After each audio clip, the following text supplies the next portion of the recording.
I'm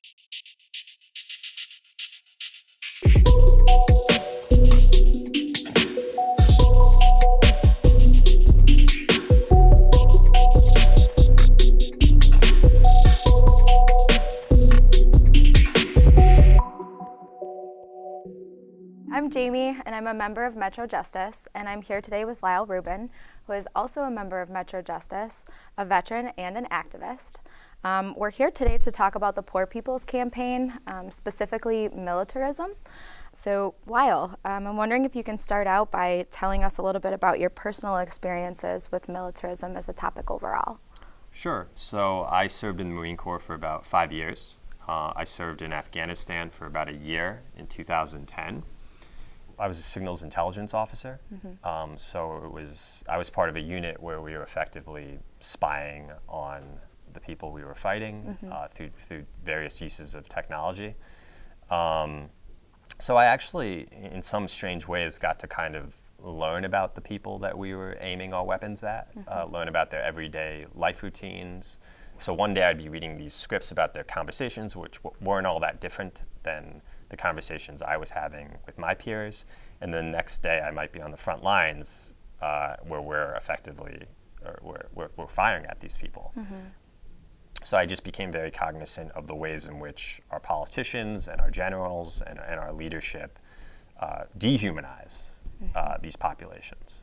And when I came back to the States, I saw a lot of connections between the dehumanization that was going on in Afghanistan and the dehumanization that goes on in Black communities, brown communities, immigrants, and I got involved on the fringes with Black Lives Matter, and I ended up writing a piece for The Nation magazine in 2014 in the wake of the blow-up in Ferguson about the connections between the weaponry that was being used in Ferguson and the weaponry that I and my peers used in Afghanistan.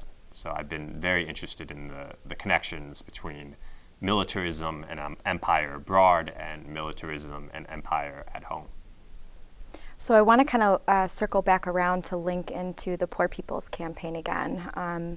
Could you say a little bit about why you think that the Poor People's Campaign chooses to highlight militarism as one of its areas of focus? So one speech that I highly recommend everyone look up online, you can watch the entire thing. It's the famous Riverside speech by Martin Luther King Jr.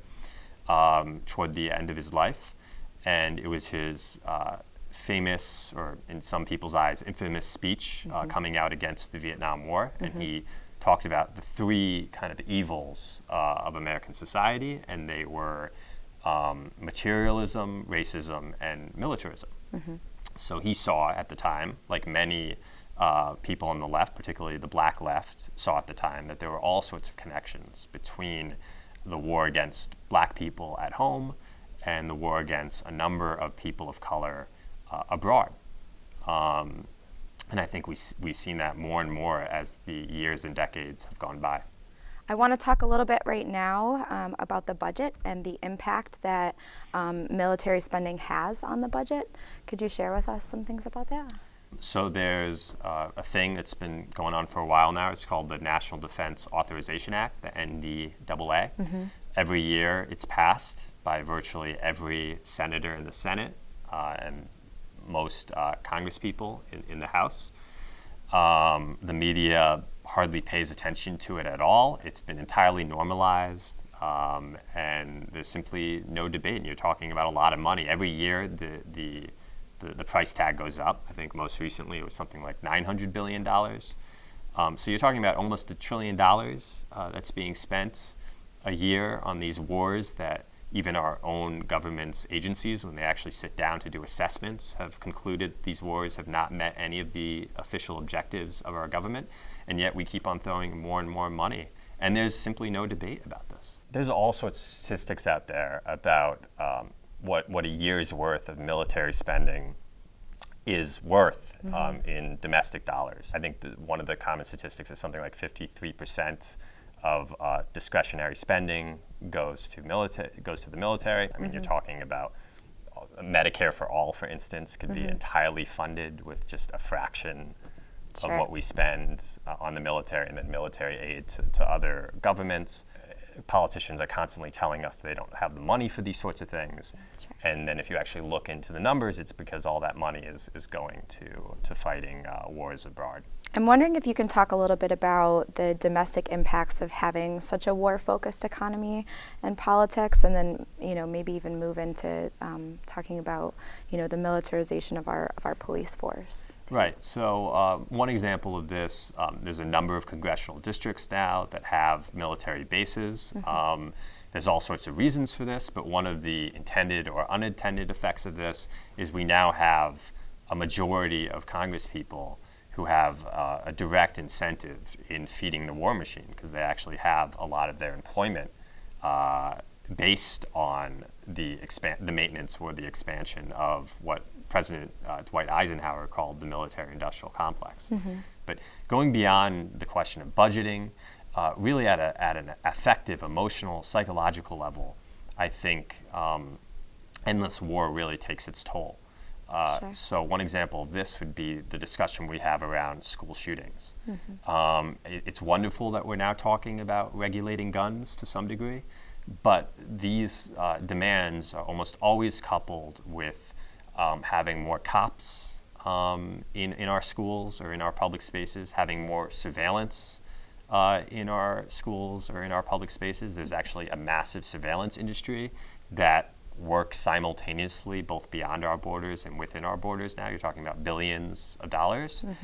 So the same kind of mentality that we have been caught up in when it comes to facing so-called enemies in other countries is very much the mentality that we have now adopted when it comes to keeping our schools safe or our hospitals safe. Yeah, I think one thing that's interesting too is with all of the attention that's happened now on mass shootings and school shootings and that sort of thing, we're seeing a push alongside that for attention to be paid towards police brutality and the militarization of our police and how that affects Black and Brown communities and has impacted those communities in our nation since the beginning. Can you share a little bit on that? Absolutely. Policing in America, and I'm using that term very broadly, so I'm not just talking about patrol cops that are pulling over cars on the road. I'm also talking about ICE, Sure. So anti-immigrant actions. Yeah, of course. I also see a lot of our military campaigns as a war of policing. It's not an accident that we now talk about the United States as the global cop, as the world's cop. So policing in America and on behalf of America in other countries has always been racialized. It's always been about race. It's always been about maintaining, enforcing, and intensifying forms of racial domination. And this goes all the way back to America's founding as the preeminent slave trading power. It goes back to America's founding as the preeminent frontier power. And this all involved disciplining and policing non-white populations, from indigenous communities to obviously slave populations, and later on to the Chinese and the Japanese and Latinx populations, up to the present. So one of the principles of the Poor People's Campaign is changing the war economy to the peace economy. Could you talk a little bit about what this looks like? I think one example of this might be a transition from a military economy to a green economy.